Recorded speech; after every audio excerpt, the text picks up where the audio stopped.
Sidang jemaat yang terkasih di dalam Tuhan Yesus Kristus, pembacaan kita pada hari ini terdapat dalam 1 Tesalonika 5 ayat yang pertama sampai dengan ayat yang ke-11. Demikianlah firman Tuhan. Tetapi tentang zaman dan masa, saudara-saudara, tidak perlu dituliskan kepadamu, karena kamu sendiri tahu benar-benar bahwa hari Tuhan datang seperti pencuri pada malam.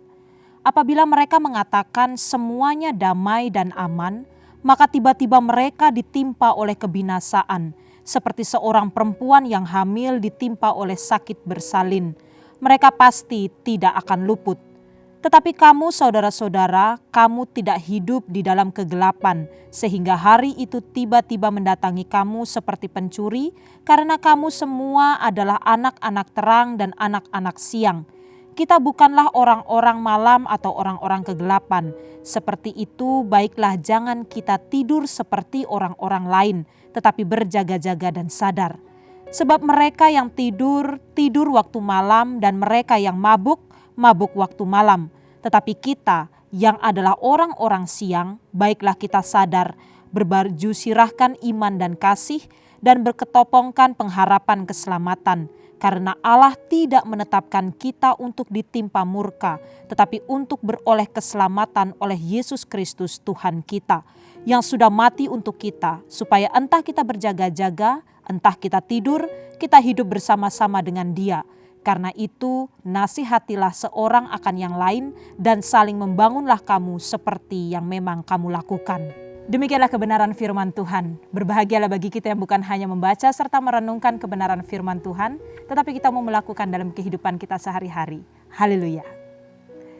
Sidang Jemaat GKPB Hosana Kwanji bersama dengan sidang Jemaat GKPB lainnya, Shalom. Damai sejahtera Allah ada beserta dengan kita sekalian. Baik, sidang Jemaat yang terkasih dalam Tuhan Yesus, kita sangat bersyukur karena tepat pada hari ini kita berada dalam pembukaan Pekan HUT GKPB yang ke-89 tahun. Itu artinya 89 tahun sudah Tuhan menyertai GKPB. Menyertai kita sebagai jemaat, menyertai kita sebagai para pelayannya, entah kita sebagai pendeta, vikaris, majelis jemaat, beserta dengan pengurus kategorial. Tidak dapat kita pungkiri bahwa dalam waktu 89 tahun itu pasti para pendahulu keluarga besar GKPB merasakan bagaimana jatuh bangunnya dalam mempertahankan persekutuan keluarga besar GKPB. Ada banyak sekali perjuangan yang telah dilakukan. Dan mungkin kita sebagai penerus di generasi saat ini, kita tidak mengetahui perjuangan apa saja yang telah pendahulu kita lakukan bersama dengan Tuhan untuk mempertahankan GKPB agar tetap utuh sampai pada umurnya yang sekarang, yaitu 89 tahun. Karena kita ketahui bahwa hidup menjadi orang percaya pada saat itu tidaklah seenak kita saat ini. Dan dalam pembukaan HUT GKPB yang ke-89 tahun ini, Tuhan perkenankan kita kembali untuk bersama-sama merenungkan kebenaran firman Tuhan. Dan firman Tuhan yang Tuhan izinkan dan Tuhan perdengarkan bagi kita sekalian di tempat ini dan pada saat ini ialah terdapat dalam 1 Tesalonika 5 ayat yang pertama sampai dengan ayat yang ke-11. Di mana dari cerita 1 Tesalonika 5 ini kita bisa melihat bagaimana contoh nyata perjuangan Paulus dalam mempertahankan keutuhan jemaat yang berada di Tesalonika pada saat itu. Kalau kita melihat daerah Tesalonika pada saat itu termasuk di dalam kota yang sangat berkembang pesat oleh karena lokasi daripada daerah Tesalonika. Daerah Tesalonika berada atau berlokasi di pelabuhan Roma, di mana kalau kita melihat jikalau daerah pada saat itu berada di pelabuhan, itu sama atau ibarat daerah yang terletak di dekat bandara zaman sekarang. Jadi bisa kita bayangkan betapa berkembangnya daerah Tesalonika pada saat itu. Karena ada berbagai macam orang datang ke daerah tersebut dan bahkan orang-orang luar itu datang dan melewati daerah Tesalonika. Dan pada saat mereka melewati daerah Tesalonika, kita percaya dan kita ketahui bahwa mereka tidak hanya lewat begitu saja. Tetapi juga sedikit tidaknya mereka akan menularkan sedikit dari kebiasaan mereka. Entah itu kebiasaan mereka hidup bagaimana, entah itu kebiasaan mereka bagaimana berbicara, entah itu bagaimana kebiasaan mereka dalam berpakaian. Sehingga jemaat di Tesalonika mendapatkan pengaruh-pengaruh orang-orang yang berdatangan pada saat itu. Sidang jemaat yang terkasih dalam Tuhan Yesus, dengan situasi seperti ini, kalau kita melihat jemaat di Tesalonika sebenarnya mengalami pergumulan bukan hanya di cara hidup sosial mereka, yang dimana mereka harus cepat untuk beradaptasi dengan berbagai macam bentuk orang yang datang kepada mereka, supaya mereka pada saat itu tetap bertahan hidup. Tetapi mereka juga mengalami pergumulan perihal ajaran agama terkait kedatangan Tuhan Yesus yang kedua kalinya. Ada banyak sekali ajaran-ajaran baru yang masuk dalam pengetahuan mereka sebagai jemaat di Tesalonika pada saat itu. Sehingga oleh karena ajaran-ajaran baru itu mereka mulai merasa bingung, mereka mulai merasa goyah. Karena ada banyak sekali ajaran-ajaran yang mengatakan serta menyatakan kapan waktu Tuhan Yesus akan datang untuk kedua kalinya. Dan akhirnya ajaran-ajaran tersebut cukup mengecoh iman dan merembet ke dalam cara hidup jemaat Tesalonika pada saat itu. Dan berita ini sampai kepada telinga Paulus, di mana jemaat Tesalonika pada saat itu termasuk hasil pelayanan daripada si Paulus. Oleh sebab itulah mengapa Paulus merasakan bertanggung jawab besar pada saat ia harus mendengar setiap berita, pada saat ia harus mendengar setiap peristiwa-peristiwa yang terjadi di jemaat Tesalonika. Itulah sebabnya mengapa pada saat itu Paulus segera menuliskan surat yang berbunyi seperti apa yang telah kita baca bersama tadi dalam 1 Tesalonika 5 ayat yang pertama sampai dengan ayat yang ke-11. Dan di dalam suratnya ini Paulus menegaskan kembali perihal waktu kedatangan Tuhan Yesus untuk kedua kalinya itu adalah sebuah rahasia yang tak seorang pun dapat mengetahuinya. Dan Paulus menyampaikan hal ini dengan mengutip apa yang menjadi perkataan Tuhan Yesus. Sehingga pada saat Paulus menuliskan surat, Paulus tidak mengutarakan apa yang menjadi pemikirannya sebagai manusia. Paulus tidak mengutarakan apa yang menjadi pemikirannya atau apa yang menjadi isi hatinya saja. Tetapi Paulus mengutarakan pemikiran sesuai dengan apa yang menjadi perkataan Yesus. Di mana Tuhan Yesus sempat mengatakan hal perihal kedatangan Tuhan Yesus yang kedua kalinya dalam Matius 24. Dan apa yang menjadi perkataan Yesus pada saat itu kembali dituliskan atau kembali diulangi oleh Paulus pada ayat yang kedua. Dengan Paulus mengatakan Tuhan akan datang seperti pencuri di malam hari. Dengan mengutip perkataan Tuhan Yesus ini, Paulus mau menegaskan kembali kepada jemaat yang ada di Tesalonika bahwa tidak ada satu orang pun yang mengetahui dengan pasti kapan sebenarnya Tuhan Yesus akan datang untuk kedua kalinya. Karena sebenarnya memang bukan kesanalah fokus kita dalam menjalani kehidupan ini. Paulus mau mengajak, Paulus mau mengatakan jangan menaruh fokus kepada kapan Tuhan Yesus akan datang untuk kedua kalinya. Tetapi mari kita bersama-sama menaruh fokus kita kepada bagaimana kehidupan yang kita jalani selama kita dalam masa menunggu waktu Tuhan Yesus untuk datang kedua kalinya. Itulah sebabnya mengapa Paulus katakan pada ayat yang ke-6, janganlah tidur seperti orang lain, tetapi tetaplah berjaga-jaga. Sidang jemaat yang terkasih, jikalau kita melihat kata tidur dalam ungkapan Paulus ini mau menyatakan bahwa kita sebagai anak-anak terang, janganlah kita hidup terlalu terlena dengan keadaan dan selalu hidup dalam mencari aman. Jangan hidup sebagai orang yang tidak punya integritas diri. Hanya supaya diri aman, maka segala hal yang sudah jelas-jelas tidak baik, segala hal yang sudah jelas-jelas salah tetap dilakukan, tetap diikuti.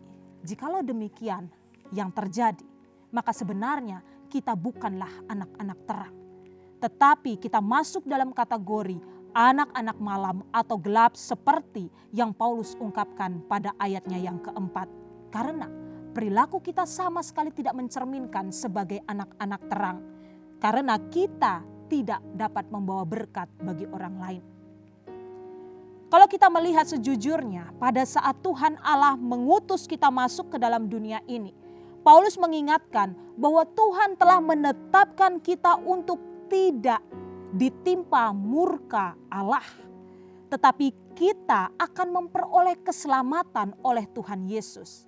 Itulah sebabnya mengapa Paulus mengatakan bahwa kapanpun Tuhan Yesus akan datang untuk kedua kalinya, percayalah bahwa keselamatan ada pada kita. Itulah sebabnya mengapa kita harus hidup dalam berjaga-jaga, agar kita bisa menjaga keselamatan yang telah Tuhan Allah berikan kepada kita. Dan dalam berjaga-jaga itu memang tidaklah mudah, ada harga yang harus dibayar. Sidang jemaat, ingatkah kita ayat pembimbing kita selama seminggu kemarin, di mana kita sebagai anak-anak terang Tuhan tuntut agar kita janganlah kalah terhadap kejahatan, tetapi kalahkanlah kejahatan dengan kebaikan.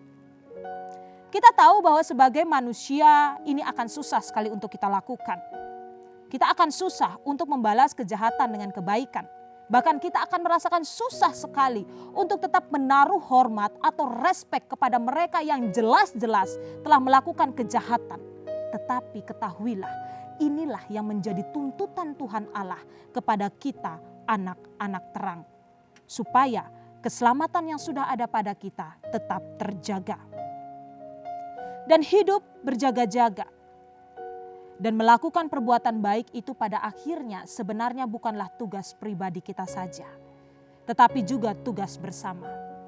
Di mana Paulus mengungkapkan pada ayat yang ke-11, ia mengatakan, karena itu nasihatilah seorang akan yang lain dan saling membangunlah kamu seperti yang memang kamu lakukan. Jadi sidang jemaat, kalau ada saudaramu, kalau ada rekan sepelayananmu, kalau ada rekan kerjamu yang salah, nasihatilah mereka. Jangan justru kita jadikan mereka sebagai bahan perbincangan kita di belakang mereka. Menjelek-jelekan mereka di belakang mereka. Karena jika kita menemui kesalahan pada saudara-saudara kita dan kita mau menasihati dia dengan landasan kasih, maka kita sudah menjadi orang-orang pembawa damai. Karena kita tidak justru memperkeruh masalah, tetapi kita mampu untuk meredam masalah. Dan apa yang dikatakan ayat introitus kita terkait orang-orang pembawa damai? Dikatakan bahwa berbahagialah orang yang membawa damai karena mereka akan disebut anak-anak Allah. Berbahagialah. Sidang jemaat, siapakah di antara kita yang tidak mau berbahagia? Saya yakin kita bekerja, kita bersekolah, kita melakukan aktivitas, pasti tujuannya supaya kita memperoleh rasa bahagia. Kita memperoleh rasa sukacita dalam hati kita. Itulah sebabnya semua orang di muka bumi ini pasti mau berbahagia. Oleh sebab itu, apa yang dikatakan firman Tuhan? Kalau mau berbahagia, ya jadilah sang pembawa damai. Jangan justru kita menjadi kompor. Yang dimana pada saat kita pergi ke A, kita akan bicarakan si B. Pada saat kita bertemu si B, kita bicarakan si A. Gatal rasanya mulut kita saat kita tidak membicarakan atau kita tidak gosip tentang orang-orang yang ada di sekitar kita. Sehingga kita tidak bisa memilah mana informasi yang baik untuk kita sampaikan dan mana informasi yang seharusnya kita simpan hanya untuk pribadi kita saja. Nanti kalau masalah sudah mulai timbul, maka kita mulai untuk cuci tangan, pura-pura tidak tahu dengan apa yang terjadi. Oleh sebab itu sidang jemaat yang terkasih dalam Tuhan Yesus Kristus, jadilah pembawa damai yang tidak suka memprovokator orang lain. Orang lain ada hidup baik-baik, hanya karena kita iri terhadap mereka, hanya kita tersinggung dengan mungkin pernah ucapan mereka atau tingkah laku mereka, sehingga kita mulai memprovokasi orang-orang yang tidak tahu apa-apa dan menaruh bibit kebencian kepada mereka. Hati-hati, Tuhan tahu semua yang engkau lakukan. Sekalipun tiap saat engkau mengutip tiap detail ayat Alkitab, tapi kalau kelakuanmu tak mencerminkan sama sekali setiap ayat Alkitab yang telah engkau kutip, maka segala sesuatu itu tidaklah bernilai di hadapan Tuhan. Ingatkah kita sosok ahli Taurat? di mana ahli Taurat adalah sosok orang yang sangat dihormati orang-orang sekitarnya. Karena ia sangat menghafal betul, ia sangat hebat terhadap ayat-ayat Alkitab. Tetapi sama sekali ia tidak mampu melakukan setiap apa yang ia ketahui. Akhirnya apa yang terjadi? Ia sama sekali tidak bernilai di hadapan Tuhan. Oleh sebab itu, hati-hati. Tetap berjaga-jaga dengan memperhatikan cara hidup kita. Jangan fokus kepada kehidupan orang lain saja. Ingat bahwa Tuhan tidak menetapkan kita untuk ditimpa murka Allah, tetapi keselamatan yang didatangkan dari Tuhan Yesus Kristus. Jangan karena kita tidak bisa menjaga cara kehidupan kita, justru murka Allah lah yang menimpa kehidupan kita. Hati-hati, kalau Allah sudah murka, kita sebagai manusia tidak akan mampu berbuat apa-apa. Sehebat apapun engkau saat ini, sekuat apapun engkau saat ini, kalau Tuhan Allah sudah murka terhadap kehidupan kita, maka habislah kita. Oleh sebab itu, perhatikanlah cara kehidupan kita. Bersyukurlah kalau mungkin sekarang Tuhan masih menegur kita secara halus. Mungkin lewat teman kita yang menasihati kita. Oleh sebab itu, saat ada seseorang yang menasihati kita dengan baik, dengan tulus, dengan penuh kasih, terimalah nasihat itu. Jangan keraskan hatimu. Mungkin juga Tuhan sedang menegur kita dengan keadaan kita saat ini yang sedang terjadi, di mana kita sama-sama bergumul pandemik yang rasanya tak kunjung berhenti. Banyak tempat kerja ditutup, banyak usaha kita yang harus kita tutup sementara. Atau mungkin bahkan ada yang tetap bekerja, tetapi tidak bisa mendapatkan hasil atau gaji 100%. Sebenarnya saat ini Tuhan sedang mengingatkan kita. Tuhan sedang menegur kita. Jadi jangan tidur. Perbaiki cara hidup pribadi kita. Jangan kita hanya menuntut orang lain untuk memperbaiki cara kehidupan mereka. Tapi kita mulai dari diri kita. Kita renungkan, kita refleksikan bagaimana cara kehidupan kita. Kalau salah, benahi. Kalau benar, lanjutkan. Oleh sebab itu, sidang jemaat yang terkasih di dalam Tuhan Yesus Kristus, tetaplah berjaga-jaga. Jangan tidur dengan semua cara hidup fasik kita selama ini. Karena kita tidak tahu kapan Tuhan Yesus akan datang untuk kedua kalinya dan mengangkat kita dari kehidupan di muka bumi ini. Jangan sampai terlambat. Seperti Paulus katakan, tetaplah berjaga-jaga. Karena sebagai manusia, bahkan pendeta ataupun orang ahli dalam Alkitab pun, tidak ada satu orang pun yang tahu kapan Tuhan Yesus akan datang untuk kedua kalinya. Selamat menjalani kehidupan kita sebagai anak-anak terang. Dan tetaplah berjaga-jaga agar keselamatan yang sudah Tuhan berikan kepada kita tetap kita peroleh sampai Tuhan memanggil kita. Tuhan Yesus memberkati kita semua. Amin.